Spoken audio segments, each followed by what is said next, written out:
Olá, bom dia a todas, a todos. Meu nome é Carolina Caiado, eu sou sócia da área de Direito Público e Assuntos Governamentais do CMA, aqui em parceria com o DLA Piper, e gostaria primeiro de dar aí as boas-vindas para todo mundo que se conectou, né? Todo mundo já anda tão cansado do ambiente online, e é uma honra ter uma audiência tão qualificada e tão grande. Então, agradeço aí em nome do CMA e dos nossos convidados. Esse evento de hoje é um webinar, mais um da série de eventos que estamos realizando sobre a nova lei de licitações, a Lei 14.133, e nesse dia nós vamos discutir a parte de programas de compliance e risco penal, no âmbito da lei de licitações, de processos licitatórios, contratações e, enfim, todo tipo de ajuste aí com o poder público. Só explicando primeiro, antes de eu fazer uma breve introdução da lei, a dinâmica aqui do nosso evento, vocês podem ficar à vontade para utilizar o chat, mas priorizem enviar as perguntas pelo Q&A, que está aqui na tela. Nós responderemos as perguntas durante o evento, ao final do debate, e o que não der para ser respondido ao vivo, depois a gente manda por e-mail. Esse evento está sendo gravado e depois vai ficar disponibilizado junto com as outras gravações dos webinários que já fizemos no portal do YouTube do Campus Melo, que a gente deixa aqui depois no chat para vocês também. Bom, então, passada aí a fase dos anúncios e dos recados,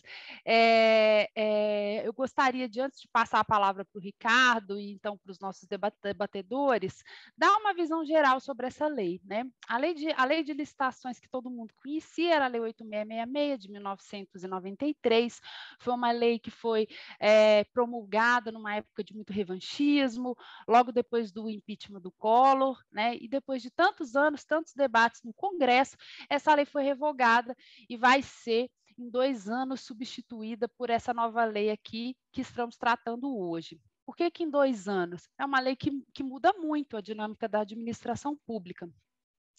Ela vai passar, ela é uma lei mais arejada, que traz muitas novidades para todos os órgãos da administração pública direta, autárquica e fundacional. Para quem não tem muita familiaridade, o que é isso? É o Poder Executivo, as autarquias e as fundações, porque eu acredito que todo mundo já saiba, em 2016, a lei das estatais passou a disciplinar o regime de contratações, licitações e contratos das empresas estatais e sociedades de economia mista. Então, agora, com essa nova lei, a gente passa a ter uma divisão bem clara de 2 marcos legais do que é a administração, digamos assim, direta, autárquica e fundacional, e as empresas estatais.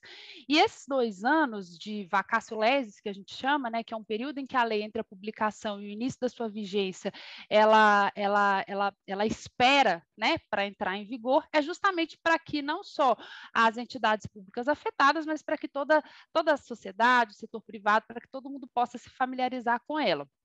A única parte que já entra em vigor e que é o aspecto e que tem tudo a ver com o seminário de hoje é a parte que alterou o Código Penal. Antes os crimes eram previstos na própria 8666, agora isso foi incorporado e compilado no Código Penal. E essa parte dos crimes, ela se aplica sim para toda e qualquer contratação, ainda que com a lei das estatais. Existe ainda para as empresas regidas pela lei das estatais. Então tem aí um dispositivo expresso. Outro aviso importante, de forma mais macro, sobre a lei, é que essa lei ela vai passar a ser a principal norma de contratações públicas. Quando ela entrar em vigor, ela já tem uma previsão expressa de revogar não só a Lei 8666, mas também a Lei do Pregão e a Lei do RDC. O RDC foi um instrumento, um sistema de contratação que acabou sendo incorporado aqui nessa lei e passou pouco tempo em vigor. Já o pregão ele passou mais anos aí em vigor com a lei própria. Então, acho que eram essas as observações iniciais que eu precisava fazer. Ricardo, agora a bola está aí com você. Bom dia e bom evento para todos nós. Bom dia, pessoal. Obrigado, Carol. Gostaria de começar apresentando os nossos debatedores. Hoje nós temos o Rafael Soré como principal convidado. Ele é sócio da área de compliance, suporte a litígios e investigações da KPMG no Brasil. É advogado, mestre em Direito de Estado e autor do livro Lei Anticorrupção em Contexto. O Rafael, além de um excelente advogado, trabalhou por bastante tempo no setor público, atuou no Ministério Público, foi secretário executivo do CONASSE e presidente do Comitê de Transparência no Estado de São Paulo. Tem bastante experiência, né, inclusive na regulamentação da lei anticorrupção aqui no Estado de São Paulo e, portanto, é uma pessoa extremamente capacitada e um grande amigo para debater com a gente hoje. Seja muito bem-vindo, Rafael. Obrigado, Ricardo. Obrigado. Imagina. E temos também o Antônio Tovo, que é o nosso sócio aqui das áreas de Direito Penal Empresarial e Compliance. O Tovo ingressou no escritório agora em agosto, já chegou aí com tudo, muito ativo, trazendo várias demandas novas, várias ideias novas. Ele, além de ter se formado lá no Rio Grande do Sul, ele fez o mestrado em Ciências Criminais pela PUC, fez depois o doutorado aqui em São Paulo, na São Francisco, sob orientação do professor Miguel Reale Júnior, e tem muita experiência na área jurídica, especialmente em contencioso e consultivo penal. Então, é um prazer tê-lo conosco, não só no TIV, mas também no evento. Então, seja muito bem-vindo, Tovo. Muito obrigado, caro Caiado. É um prazer estar aqui com esse painel tão qualificado, Rafael Soré, Carol Caiado, e com você que é o principal responsável por me trazer ao time. Eu estou muito feliz com o ingresso, com esse marco do primeiro evento oficial no escritório e certamente será o primeiro de muitos, né? Com toda certeza, com toda certeza. Bom, então, devidamente apresentados, a gente gostaria de começar com uma breve introdução sobre o porquê de conciliar compliance e direito penal empresarial no âmbito da nova lei, né? A gente teve essa ideia, né, na sequência de eventos que a Carol vem organizando aí sobre a nova lei pelo seguinte motivo: o legislador, de uma maneira muito objetiva, ele incentiva no âmbito dessa nova lei a prática de programas de compliance, a prática da integridade como um todo, e, por outro lado, ele também endureceu as sanções criminais decorrentes de atos ilícitos praticados no âmbito de contratações e licitações públicas. Então, o legislador buscou um equilíbrio entre incentivo à integridade e sanções mais severas, com o objetivo de trazer mais transparência para as licitações públicas e, ao final, fazer contratações públicas mais éticas, né? Selecionar contratados que estejam mais alinhados com a integridade e com a ética. Então, entendemos que são temas que estão ali umbilicalmente ligados e por isso que a gente trouxe os dois para essa etapa aí da nossa série de eventos. E aí eu gostaria de começar perguntando para o Rafael Soré se efetivamente na parte de compliance o que eu disse faz sentido. De fato, a nova lei estimula a integridade, estimula a implementação de programas de compliance e, em caso positivo, de que forma que ela fez isso? Quais foram as principais atualizações nessa frente? Por favor, Rafael. Obrigado, Ricardo. Primeiro, queria agradecer de novo o convite a você, a Carol, ao Antônio, tanto a mim quanto a KPMG. Para nós é uma honra estar aqui com vocês. Vocês me chamaram de como especialista do tema, é até um pouco constrangedor para mim, porque tanto você quanto o Tovo sabem tanto de compliance quanto eu, são especialistas com muita profundidade no assunto. E eu estou muito alegre, muito contente de estar aqui, porque além de grandes especialistas, vocês são pessoas bacanas, legais de conversar. Eu fiquei muito feliz do Antônio estar se juntando ao time de vocês agora. Tenho certeza que vai dar muito certo. Eu não sabia que era o primeiro evento dele no escritório, então fico feliz em estar aqui para testemunhar isso. E é uma honra para mim e para a KPMG estar aqui.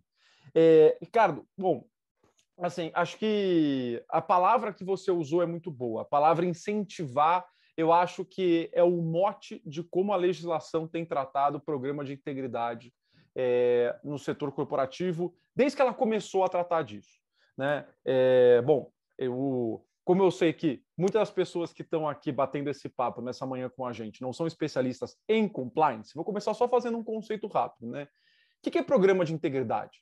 Quando a gente fala disso, muitas pessoas falam assim, compliance, programa de integridade, o que isso significa na prática, né? Eu defino o programa de integridade como a coordenação das atividades e iniciativas que uma organização tem com a finalidade de prevenir, detectar e responder a um determinado tipo de risco, o risco de integridade. Nomeadamente falando, esse risco no Brasil é o risco da empresa vir a praticar ato lesivo contra a administração pública. a gente sempre pensa em corrupção, principalmente, mas pode ser cartel em licitação, pode ser fraude em relação ao poder público, utilização de uma empresa laranja, assim por diante, né? Compliance é algo mais genérico, né? Compliance, geralmente a gente pensa, compliance é você fazer a coisa de acordo com algo.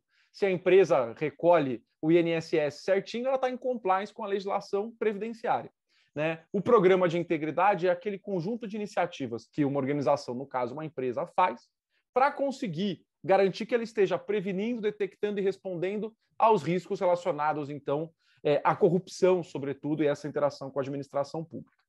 Claro, historicamente, isso foi opcional para as empresas, né? O que os advogados, né, a gente chama de dispositivo, não era uma norma cogente, era uma norma dispositiva, né? As empresas, então, têm a opção de instituir programas de integridade. A gente sabe que são programas, depois a gente pode aprofundar, mas tem um código de conduta, um canal de denúncia, uma área responsável por isso. E como que isso foi trazido para a lei, né? A gente tem a ideia de que a empresa tem uma responsabilidade de prevenir atos lesivos praticados por ela, desde a lei de lavagem, por exemplo, né? Ali algumas entidades são obrigadas a instituir programas preventivos. Mas a principal lei que trata sobre programa de integridade é a Lei Anticorrupção, a Lei 12.846, também chamada de Lei da Empresa Limpa. Tá? E ela ali coloca que as empresas, não só as empresas, mas todas as instituições privadas, elas têm essa faculdade de ter um programa de integridade. A palavra aqui é incentivo, como você falou. As empresas não são obrigadas pela lei anticorrupção, mas caso elas adotem um programa de integridade e, por acaso, elas venham a cometer um ato lesivo previsto na lei, elas vão ter um benefício sancionatório, vão ter uma multa menor, vão poder negociar um acordo mais bacana e assim por diante. Essa ideia está bem presente na nova lei de licitações também. Só que a lei de licitações ela faz uma coisa diferente, ela cristaliza uma tendência, Ricardo. Que tendência é essa? A lei anticorrupção ela é datada de 2013, entrou em vigor em 2014. Depois que ela foi editada, e ela é uma lei, então, que dá essa opção para as empresas privadas, a gente começou a ter algumas leis e alguns regulamentos que passaram a obrigar algumas empresas ou alguns setores a terem pelo menos traços de um programa de integridade. Ou seja, uma tendência que a gente viu na lei foi de aumentar a obrigatoriedade que as empresas dotassem esses programas.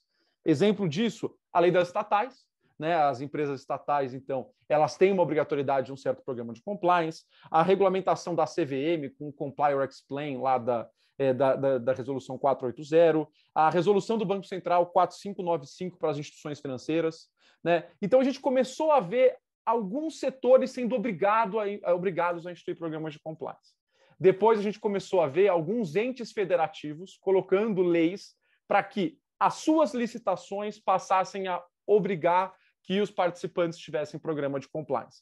O Rio de Janeiro fez isso em 2017, o Distrito Federal fez isso em 2018, o Espírito Santo fez isso em 2017 e o próprio governo federal tem, no âmbito do Ministério da Agricultura, teve lá uma instrução em que, em contratos acima de 5 milhões de reais com o Ministério da Agricultura, ia ser obrigatório que o edital previsse que o vencedor tivesse um programa de compliance. Por quê? Porque a administração pública, o processo licitatório, depois a Carol pode ajudar a gente a entender melhor, ela que é a especialista no assunto, a ideia do processo licitatório é que a administração pública compre aquilo que é, né, tem o melhor custo-benefício em serviço ou produto para ela, mas faça isso garantindo a disponibilidade do interesse público, garantindo, então, no final do dia, que aquele processo foi um processo limpo. Programa de compliance nas empresas é uma tentativa de reduzir a vulnerabilidade à corrupção, né? Garantir que aquela empresa tenha controles que ajudem o próprio Estado a mitigar o risco de corrupção. E é por isso que talvez a gente tenha aí na nova lei de licitações um ponto de inflexão nesse cenário. Porque esse cenário de evolução que eu comentei desemboca na nova lei de licitações da seguinte maneira: a nova lei de licitações traz previsão de programa de integridade em 4 pontos. E eu só vou falar eles aqui, deixar a gente voltar para o bate-papo e depois eu aprofundo neles. 3 pontos que são de opcionalidade, de dispositividade, né? Ela fala que a empresa ter um programa de integridade vai ser utilizado como um desempate para ela, ou seja, a empresa que que tiver programa de integridade e empatar numa licitação com outra que não tenha, ela vai ter ali uma vantagem, é o quarto item de desempate, isso está no artigo 60.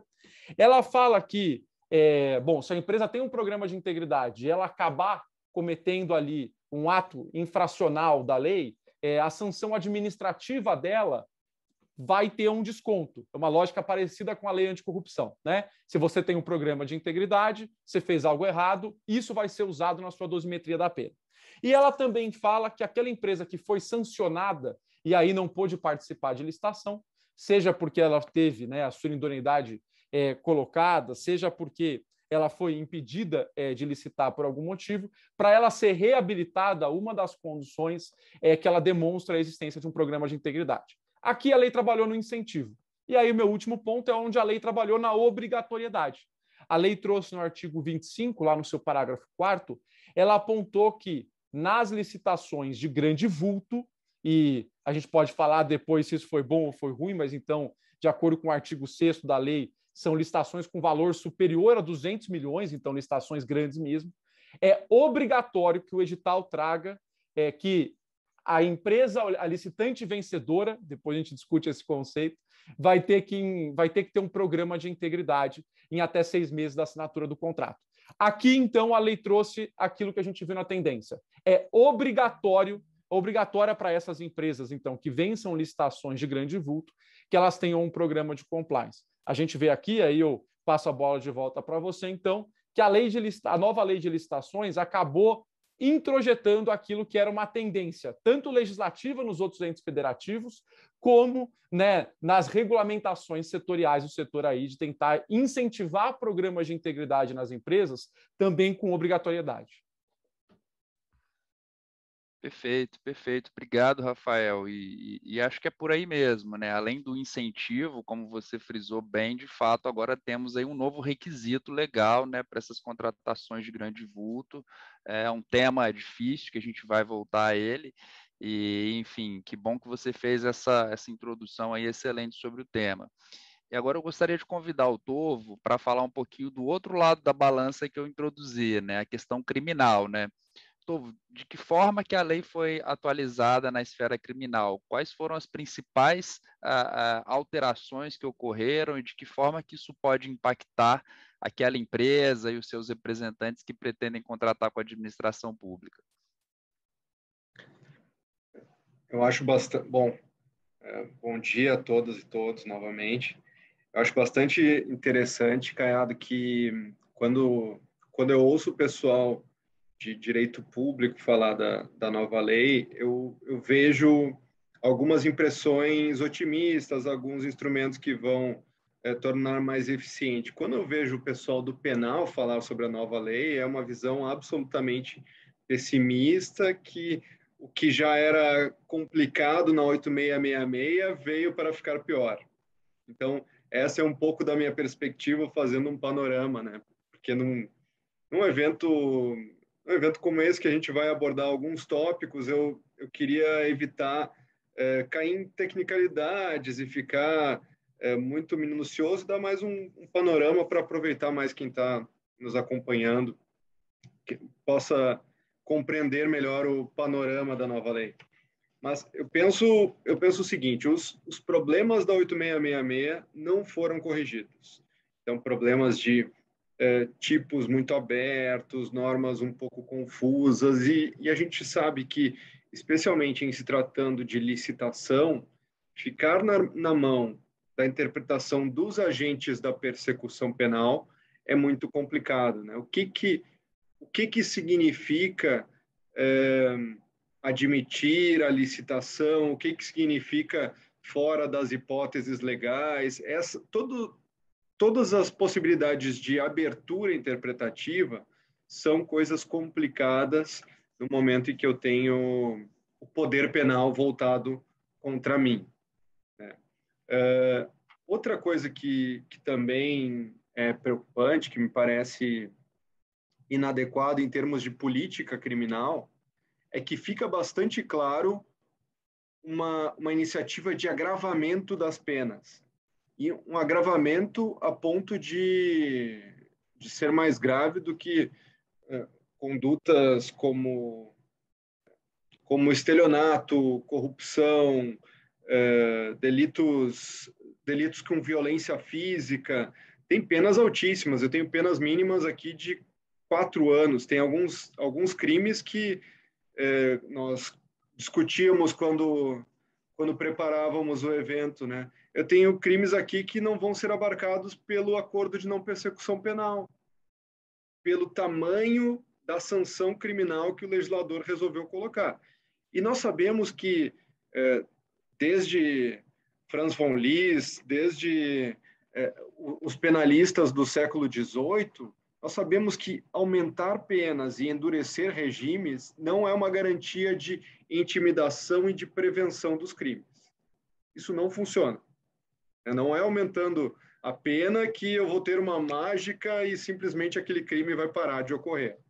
Pelo contrário, isso pode ser uma vertente de maior insegurança jurídica.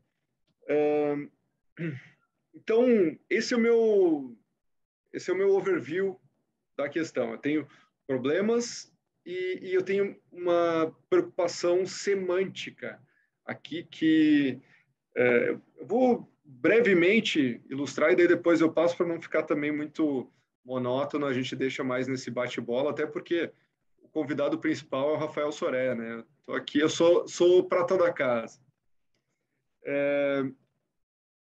Há uma preocupação semântica, todo penalista é um sujeito que fica olhando cada termo da norma penal e fica vendo o que significa, qual é o alcance daquela palavra. Por quê? Porque ele precisa ver se há uma correspondência entre a palavra prevista na norma penal e o fato que está sendo examinado, e a conduta do agente naquele caso específico, né? Então, por isso há essa preocupação. Mas essa palavra aqui, ela cabe, não cabe?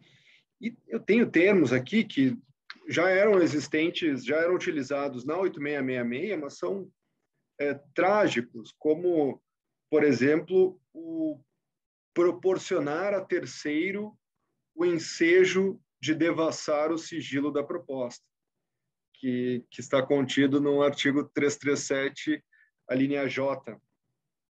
Já era previsto na 866, mas eu repito, porque até é difícil de compreendermos, né? Proporcionar a terceiro o ensejo de devassar. Então, como é que é isso? Como é que eu permito o ensejo? E são palavras que têm uma semântica bastante próxima, né? Proporcionar e ensejo acaba sendo oportunizar, possibilitar, viabilizar. E a minha cafeteira resolve se manifestar bem no momento que estou aqui na minha explanação, né? Não poderia ser no momento que eu estou com o microfone. É que ela ficou revoltada com esse aumento, com esse recrudescimento penal da lei de licitações. Sua cafeteira ficou incomodada, ficou com medo dos abusos que podem ser cometidos. Tô. É verdade, uma cafeteira garantista, né, Rafa? Mas, então, nessa amplitude de termos, e como essa eu tenho outras hipóteses, como, por exemplo, o admitir, que é bastante utilizado, já era utilizado como verbo nuclear em crimes da lei anterior. O admitir, ele tem uma amplitude, tem uma vagueza enorme.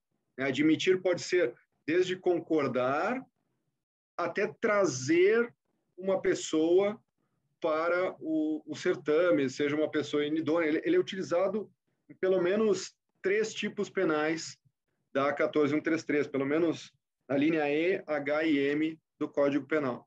Então, a minha visão, se algo eu puder transmitir a nossos participantes, é bastante pessimista. A aposta é recrudescimento para uma prevenção e com esses problemas de uma largueza de sentido, de uma absoluta imprecisão, que a gente sabe como é que serão interpretados, né? Segurança jurídica, infelizmente, não é uma qualidade do nosso sistema.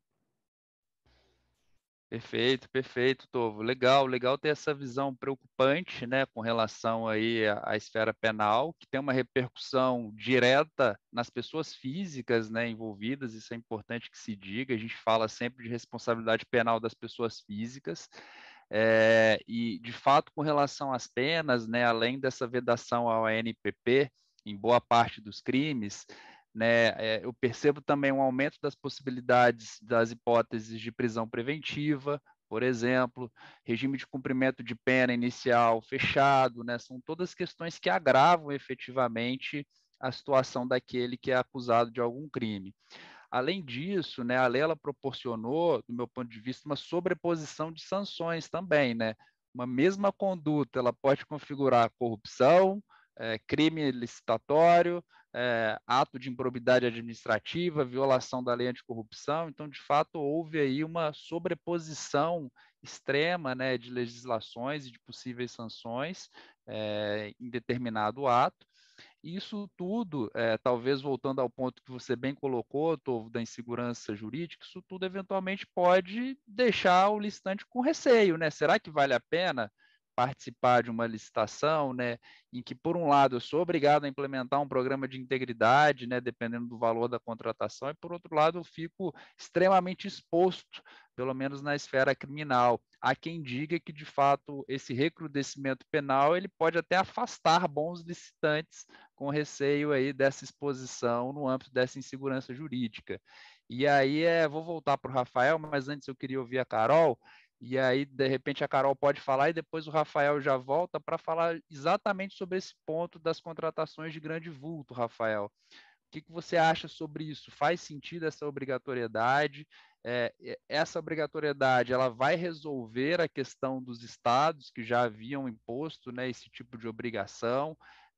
Ou seja, essa questão vai ficar pacificada ou ainda tem alguma margem de debate? Enfim, acho que a gente pode voltar para esse ponto, justamente puxando o gancho aí da insegurança jurídica. Mas antes, Carol, por favor, fique à vontade.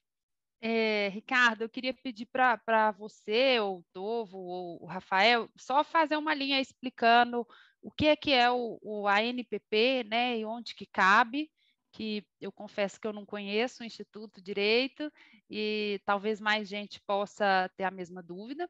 E com relação de se as pessoas vão continuar licitando ou não, meu palpite é que todo mundo vai continuar participando, né? Estatisticamente, os governos brasileiros eles são considerados aí golden clients de suppliers, de grandes projetos de infraestrutura, até pela nossa característica, né, de ser um país em desenvolvimento, as oportunidades são muitas, apesar do risco ser alto, né, historicamente também os projetos de infraestrutura têm taxas de retorno muito altas, e eu acho que se eu puder dar um palpite aí da minha vivência, eu acho que as pessoas vão continuar participando, mas com muito mais cuidado, muito mais cautela, né?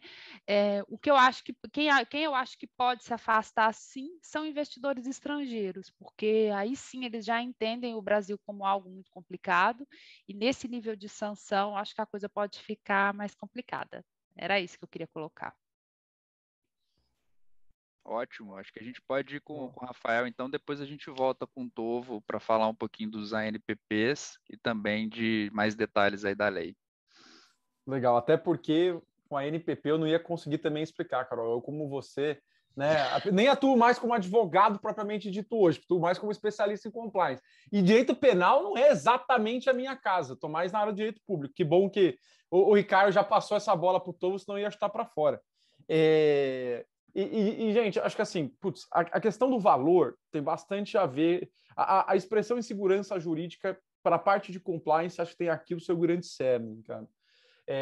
Por quê? Como eu falei para vocês, né, a lei ela traz programa de integridade em 4 pontos. 3, o programa de integridade tem uma vertente opcional para as empresas. Ele condiciona uma vantagem, mas ainda assim é opcional, né? Um desconto na multa, você ter uma condição aí de desempate e tal. Agora, nas obras de grande vulto, é uma obrigatoriedade. E aí, há 2 pontos importantes aqui, eu acho, para falar. Bom, o conceito de obra de grande vulto. ou né, serviço de grande vulto. O valor colocado pela lei para essa obrigatoriedade é realmente muito alto. Né? 200 milhões é um valor bastante relevante. Né? E quando a gente pensa como uma lei não apenas aplicável ao governo federal, mas uma lei nacional, ou seja, uma lei que terá sua aplicação para estados e municípios, esse valor fica ainda maior, no seguinte sentido. Né? Quantos municípios do Brasil já fizeram alguma licitação de 200 milhões? Né? Então, aí a dúvida é, primeiro, a gente está jogando essa obrigatoriedade como letra morta, né? Ou poderiam estados e municípios modificarem esse parâmetro? Por exemplo, como eu falei para vocês, alguns estados e municípios, antes mesmo da nova lei, trabalhando então com a 8666, já tinham editado normas próprias falando da obrigatoriedade de programa de compliance nas suas contratações. Eu até fiz aqui, por exemplo, o Rio de Janeiro é para licitações acima de 1,5 milhão. Distrito Federal, alguns casos 650 mil, alguns casos 5 milhões. O Ministério da Agricultura, 5 milhões. O Amazonas já tinha uma lei, 3,3 milhões. Então, os estados e municípios que estavam criando essa obrigatoriedade, que o licitante tivesse programa de integridade, estavam trabalhando com patamares de valor muito menores. Né? E aí, eu tenho que dizer que eu tenho 2 pontos aqui. Um ponto é minha visão pessoal. Vocês sabem, eu trabalho com compliance, passo o dia todo ajudando empresas na implementação, avaliação ou investigação relacionada a programas de compliance, mas ainda assim eu tenho uma crítica muitas vezes a essa obrigatoriedade. Né? Criar essa obrigatoriedade pode ser muito interessante. Né? Se o Estado tiver capacidade de fazer uma efetiva fiscalização de quanto esse programa de integridade que a empresa implementou funciona para valer. Né? Acho que esse é um ponto, a gente pode aprofundar ele mais para frente no nosso bate-papo. E segundo, quando a gente pensa nos estados e municípios, se eles também vão colocar uma régua muito baixa para eles, né, se isso não pode virar, de certa maneira, se eles não tiverem um corpo ali, né, técnico habilitado para fazer essa fiscalização, se isso não pode virar uma oportunidade de alguma maneira, existir algo equivocado que a lei quer prever. Quer prevenir. Então, eu tenho essa preocupação. Mas a perspectiva jurídica, né, o que se põe por exemplo, seria facultado ao Estado do Rio de Janeiro, por exemplo, colocar um valor menor que 200 milhões? Né, ou não? Ou a lei é nacional ali e não pode?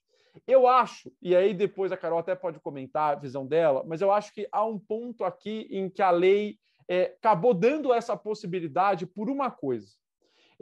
Há um erro do legislador ali, ele fala no artigo 25 que quem tem a obrigatoriedade de ter um programa de compliance é o licitante vencedor.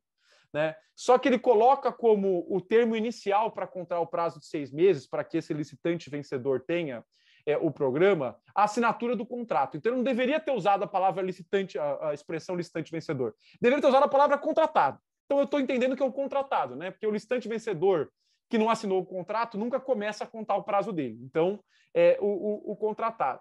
Como a lei colocou esse requisito para o contratado e não para o licitante, me parece que a discussão aqui, de certa maneira, fica mais fácil para que estados e municípios possam usar um patamar menor. Por quê? Porque eles sequer precisam abrir a discussão sobre se aquilo que a lei colocou, se esse valor de 200 milhões é um valor obrigatório ou não. Por quê? Porque a criação, né, desse requisito vai estar no edital para o contratado, e ele vai poder ter um prazo após a contratação para ter um programa de integridade. Minha preocupação estaria aí eu acho que a lei, as licitações estaduais e municipais teriam um problema, se os estados e municípios colocassem um programa de integridade como condição para a participação da licitação. Porque aí, vamos supor, o Estado de São Paulo coloca uma lei dizendo que, olha, em licitações acima de 5 milhões aqui em São Paulo, os licitantes têm que comprovar ter um programa de integridade. Nesse caso, eu acho que poderia ter bastante questionamento, porque se diria, olha, você está criando aqui um obstáculo à livre concorrência, um obstáculo à concorrência que não está previsto na norma nacional, não está previsto na lei de licitações. Como que se colocou? Foi uma questão para o contratado, ou seja, independentemente se a empresa tem ou não tem um programa de integridade, ela pode participar. A minha interpretação está sendo que tudo bem estados e municípios colocarem o limite de valor que eles quiserem para que exista essa obrigatoriedade, né? O patamar de valor que eles quiserem, desde que eles façam isso para o contratado e não para o licitante. Não sei se ficou clara a minha perspectiva. Se a Carol achar que é uma baita de uma bobagem, ela pode bater na minha mão e falar assim, tem nada disso, a lei de licitações não é assim, mas é essa a minha interpretação, Ricardo. Depois eu já falei demais, depois eu volto, eu queria comentar a questão do Tovo sobre a responsabilidade penal, acho que compliance tem tudo a ver com isso, mas na minha próxima intervenção eu falo, porque eu quero muito ouvir agora sobre a pergunta da Carol, quero ouvir agora o que se trata desses acordos. Ótimo. Não, eu acho que a sua fala foi muito boa, Rafael, porque de fato, né, quando essa obrigatoriedade existia apenas no âmbito de alguns estados, de fato eram duas principais discussões que se faziam a respeito da constitucionalidade, né, ou da legalidade dessa obrigatoriedade.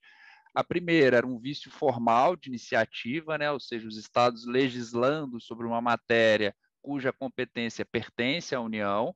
Acho que essa questão foi superada, agora que a União efetivamente legislou e impôs essa obrigatoriedade para contratações de grande vulto na nova lei, então acho que esse argumento caiu, não tem mais o que se discutir, porém permanece o segundo argumento que você tratou muito bem, que é justamente isso. Quando se impõe a obrigação?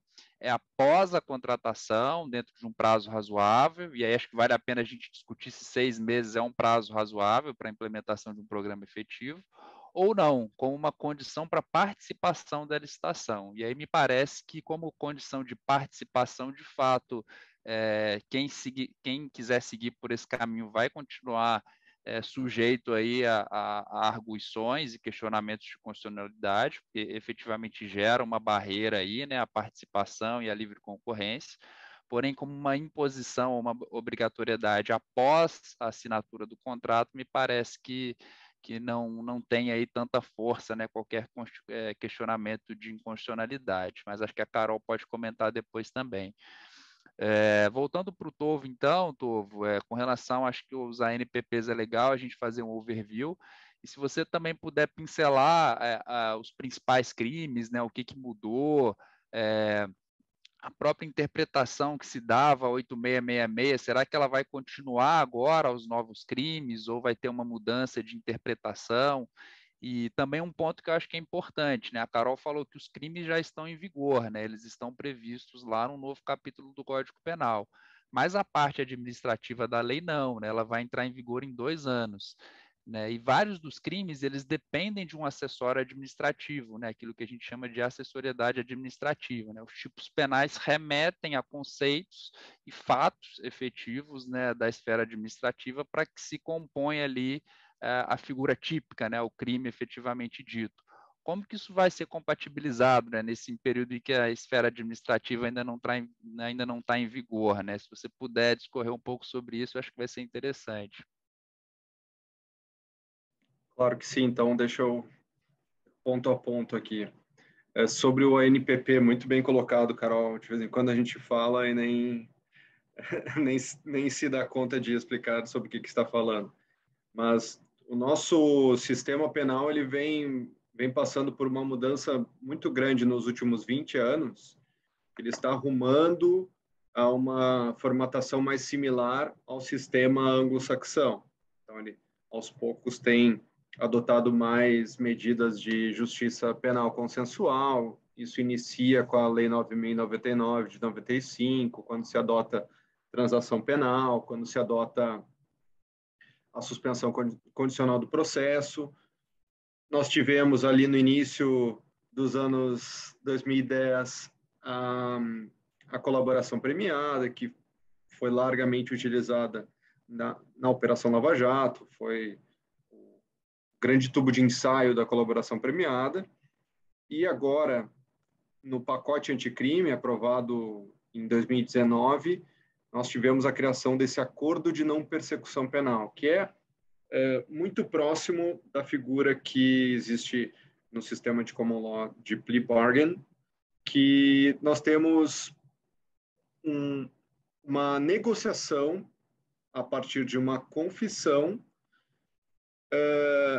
em que há a confissão do acusado e a partir da confissão do acusado ele recebe uma atenuação de pena. Então, se faz um acordo com o Ministério Público e o Ministério Público fala, olha, você vai aceitar aqui essas determinadas condições, você vai reparar o dano, você vai dizer aqui que fez, vai fazer uma confissão chamada circunstanciada, e a partir disso recebe a redução de pena. Há duas circunstâncias interessantes aqui, né? Ele só serve para crimes sem violência ou grave ameaça e só serve para patamares de pena que não passem do mínimo de 4 anos. E aqui, de vez em quando, eu terei, se eu tiver mais de um crime, uma acusação por mais de um crime, aqui nesse novo capítulo do Código Penal, eu posso ter um patamar superior a essa pena mínima de 4 anos.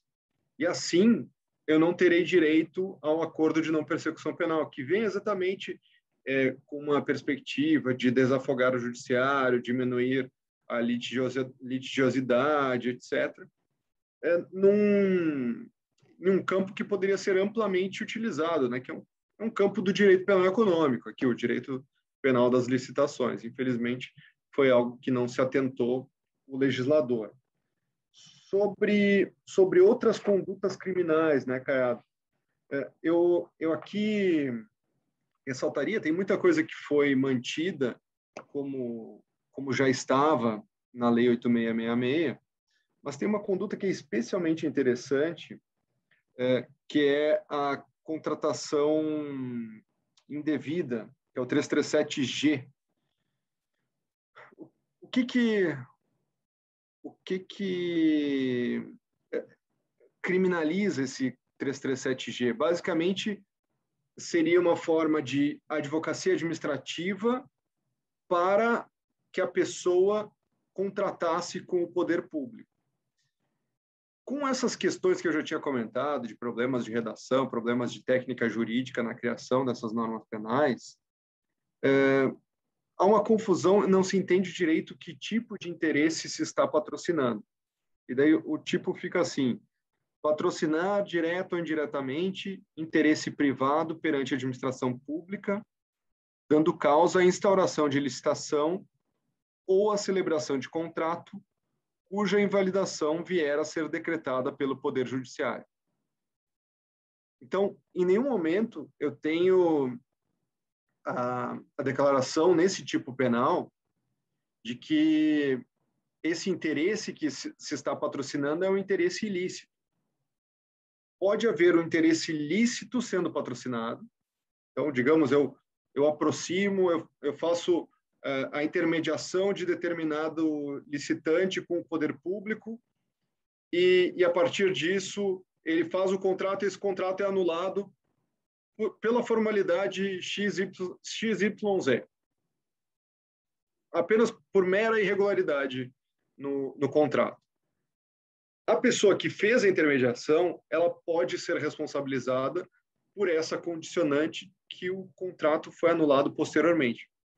Mesmo ela não tendo nenhuma vinculação com essa anulação e mesmo ela não tendo nenhum tipo de propósito ilícito nessa intermediação. Então, aqui temos mais um exemplo dessa falta de técnica jurídica. E outro tipo aqui que eu ressaltaria, brevemente, para não me alongar, lembrando que nosso convidado estrela é o Rafael Soré, é o 337L, que esse sim me parece algo danoso, que pode gerar até um afastamento das pessoas de eventuais certames públicos. Eu não tenho mais a proteção, no 337L, eu não tenho mais a proteção ao caráter competitivo da licitação, não é fraude à licitação, um ajuste entre os licitantes, mas eu tenho sim uma fraude posterior à licitação, uma fraude na execução do contrato público que foi estabelecido pelo certame. Então, entre as condutas que são elencadas como criminosas pelo legislador, nós temos, por exemplo, alteração da substância, qualidade ou quantidade da mercadoria, do serviço fornecido, entrega de uma mercadoria por outra, fornecimento como verdadeira ou perfeita, mercadoria falsificada, deteriorada, inservível para consumo ou com prazo de validade vencido. Todas essas condutas aqui são várias, são 6 incisos aqui contidos no 337L, são considerados fraude em prejuízo da administração pública do contrato. O que esse dispositivo está criando? Algo que seria resolvido na esfera civil administrativa, eu estou criminalizando um mero inadimplemento que pode até ocorrer por um lapso. Daqui a pouco se entrega uma mercadoria menor, se entrega outra mercadoria, enfim, coisas que podem ocorrer na rotina de negócios daquele que contrata com o poder público. Isso pode vir a ser considerado um crime contra a administração pública. Por fim, acho que não estou escapando de nenhuma dos questionamentos. Se eu estiver, meu arguidor, fique à vontade para voltar à inquirição. Por fim, a assessoridade administrativa me parece que é um ponto bastante interessante aqui, né? Nós já temos a vigência dos crimes, mas não temos ainda procedimentos licitatórios. Então, nós estamos num momento em que o que eventualmente for mais benéfico, nesse momento de direito intertemporal, em termos penais, o que eventualmente for mais benéfico nessa lei, e como eu disse, há um enorme recrudescimento, agravamento de penas, então pouquíssima coisa é mais benéfica. Eu citaria como medida mais benéfica a revisão do artigo 89 da 8666, que previa a dispensa de licitação fora das hipóteses legais e a não observância das formalidades previstas em lei. Essa parte da não observância das formalidades previstas em lei, ela deixa de ser prevista com a vigência da 14.133. Então, esse mero formalismo, alguns autores, como a Helena Lobo da Costa, consideram que é uma abolício criminis. E eu concordo que acho que se está fazendo um reparo, se há algo positivo, é essa medida aqui. Mas realmente vai ser algo bastante interessante como o direito penal vai se adaptar a esse direito intertemporal, já que ele é acessório ao administrativo e o administrativo vai demorar um pouco mais e ele já está em vigor. Exato, esse vai ser um tema super difícil, né, Tovo? Concorda, a interpretação ela tem que seguir, né, a regra da interpretação que seja mais favorável ao acusado, né? Porém, até a gente chegar lá, né, tem muito pano para manga. Mas, de fato, a gente precisa aguardar um pouco a aplicação prática, né, para a gente acompanhar a jurisprudência e ver como que os tribunais vão interpretar esse tema que é super difícil. E sim, cumpriu todas as perguntas, muito obrigado.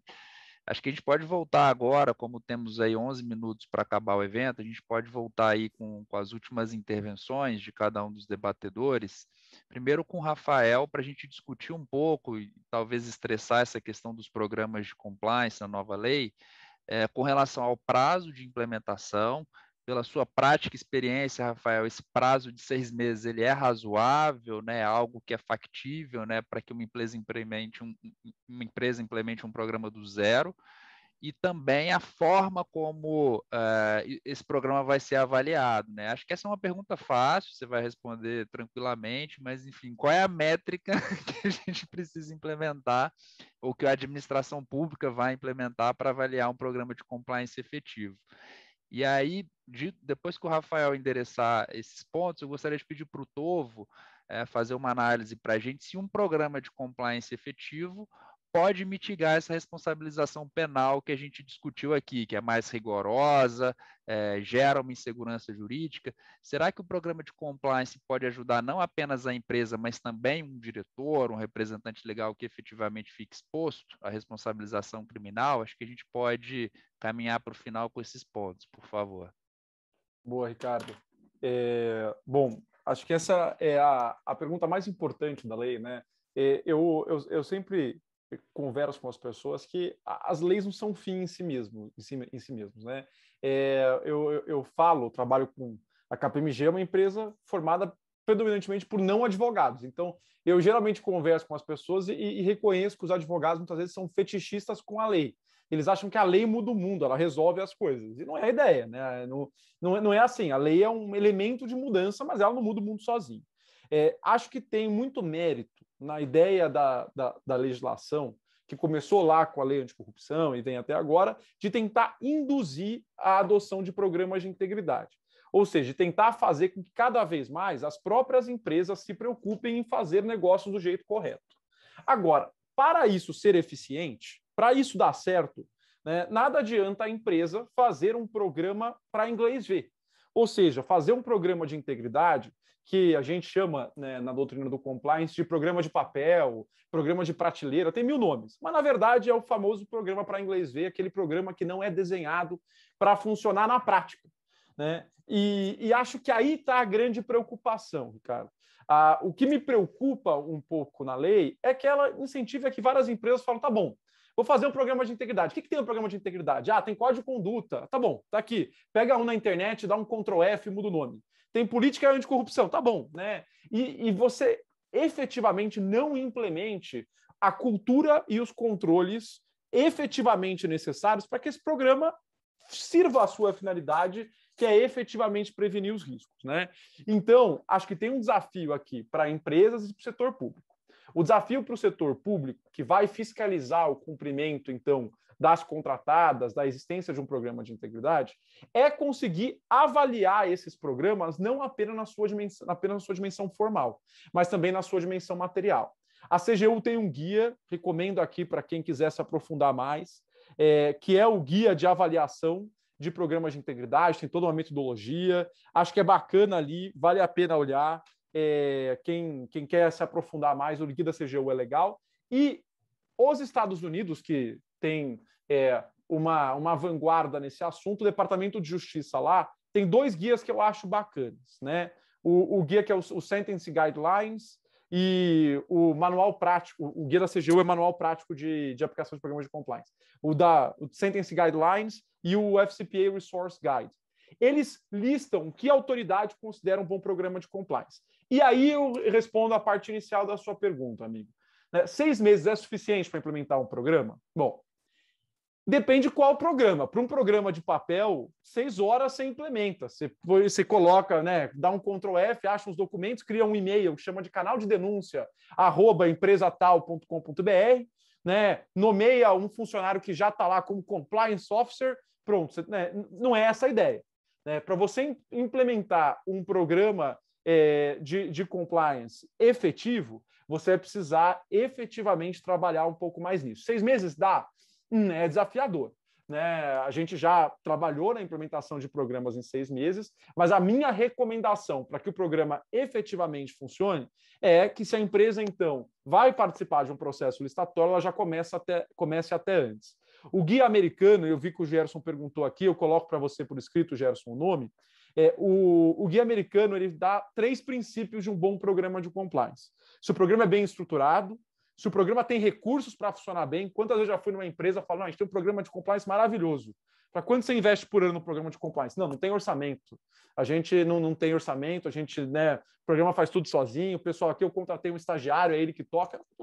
Né? Então, se ele tem recursos para funcionar bem, e se ele funciona na prática, que é onde a gente começou. Né? Então, para um programa estar estruturado para funcionar bem, ele tem que estar pensado para funcionar na prática.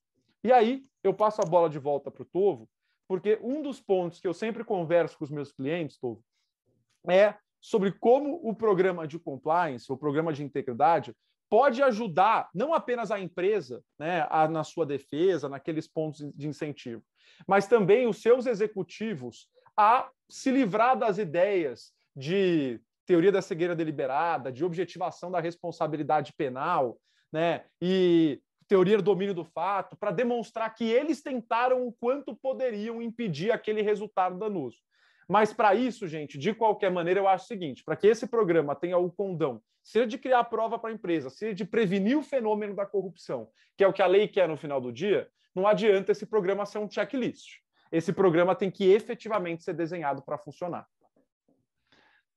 Ótimo. Se eu puder só fazer um breve comentário antes do Tovo voltar, eu estou vendo aqui no chat um comentário do Luiz de Matos, que é um grande amigo nosso também, sócio da RBNA Consult, e que me remeteu ao seguinte, né? Hoje uma grande tendência também de avaliação são as certificações, né? A gente tem o selo Proética, que é promovido pela própria CGU, e temos também aí algumas normas que trazem parâmetros internacionais, especialmente a ISO 37001, que trata aí da criação de sistemas anti-suborno, e a nova ISO 37301, que vai substituir a 19600, que trata da gestão do programa de compliance, né? A 19600 ela não é certificável hoje, muito provavelmente a 37301 vai tornar essa gestão dos programas certificável e ela pode se tornar uma referência. Então, lembrei disso tudo porque o Luiz faz esse trabalho de certificação já na 37001, lá na RBNA, de uma maneira muito boa,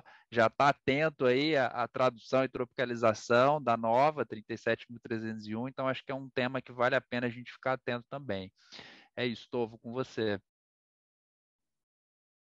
Beleza, Caiado. Bom, acho que o Rafa foi no ponto aqui, né? Não adianta eu fazer um programa de compliance simplesmente para inglês ver. Eu não consigo ter os efeitos benéficos simplesmente pela adoção de um pró-forma de um programa de compliance. E algo que é uma tendência do direito penal econômico, né? Que não é o direito penal que nós tivemos nos bancos acadêmicos, que era o direito penal do matar, do roubar, do estelionato, que era sempre a conduta comissiva. Hoje em dia, o direito penal econômico ele se caracteriza pela omissão, né?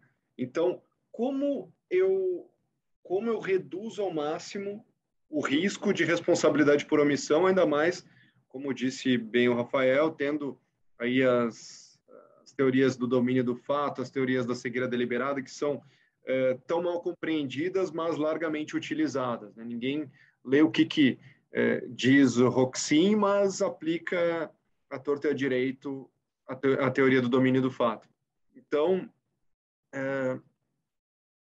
na medida em que eu vou analisar as fontes de perigo, eu vou também ver quem são e aqui no nosso caso de licitações, aquele que tem contato com os agentes da administração pública, eu consigo mapear aquelas pessoas que estão em eventual cadeia de responsabilização. E a partir disso, se eu fizer uma adequada descrição da atividade, um job description bastante fechado e que seja efetivamente observado, eu consigo também fazer proteção dessas pessoas que estão mais próximas da fonte de perigo. Eu sei até que ponto vai a minha responsabilidade, eu sei o quanto em nível gerencial, em nível de diretoria e o conselho podem responder eventualmente por aquela fonte de perigo, porque está tudo descrito. Quanto mais documentado e mais observado, e aí está o valor de um programa de integridade, mais eu tenho uma proteção em caso de eventual persecução criminal. Ótimo, ou seja, né, vale a pena investir no compliance não só para fins de cumprimento do requisito, né, quando o programa é obrigatório, para fins de promoção da ética, mas também para pelo menos esse suporte, né, na defesa de executivos numa eventual persecução penal. Infelizmente, chegamos aqui ao limite do nosso tempo. Acho que a questão ela é super interessante, cabe um debate aqui muito mais amplo. A ideia era iniciar essa discussão com todos vocês. Vou passar para a Carol para fazer o encerramento e já adianto que a gente está à disposição para tirar dúvidas que eventualmente tenham ficado, enfim. É sempre um prazer discutir sobre esse tema com pessoas tão importantes e também com os nossos clientes, parceiros e amigos que estão aqui nos prestigiando hoje. Então, Carol, está com você. Pessoal, muito obrigada pela participação de todos. Nossos conterrâneos aí de Minas, Ricardo, vieram em peso, a Marcela Falcão, o João Luiz, que é juiz de direito do TJMG, o Ernesto Vaz, veio o pessoal da SBA também, o Luiz Matos. A gente está super feliz que vocês vieram, espero que tenham gostado. E já convido a todos também para o próximo evento que faremos no dia 8 de setembro, o último da série, para discutir o impacto da lei no mercado de capitais. Será com o Roberto Barros, o nosso sócio da área de banking, e o Kleber do UBS. Vai ser bem interessante, vou mandar o convite para todo mundo.